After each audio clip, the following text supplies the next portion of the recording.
Gusto mo bang magsusumamo siya sa'yo na parang aso? Gawin mo ito. Napakasimple lamang itong gawin at lubos itong makapangyarihan. Gawin lang ito ngayong Biyernes. Una, kumuha kayo ng pantali, papel, panulat at barya. Hawakan mo ang barya at ikulong ito sa iyong kanang palad.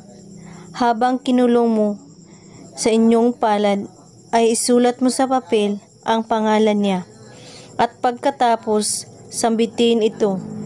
Pangalan niya, magsusumamo ka sa akin na parang aso.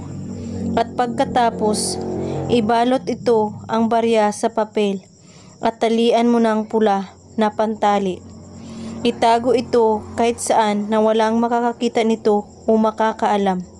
Kailangan kapag gumawa kayo nito, buo ang inyong paniniwala at walang ibang iniisip at pagdududa. At kung may katanungan po kayo ay magko-comment lang po sa baba. Maraming salamat sa panonood. May God bless us all.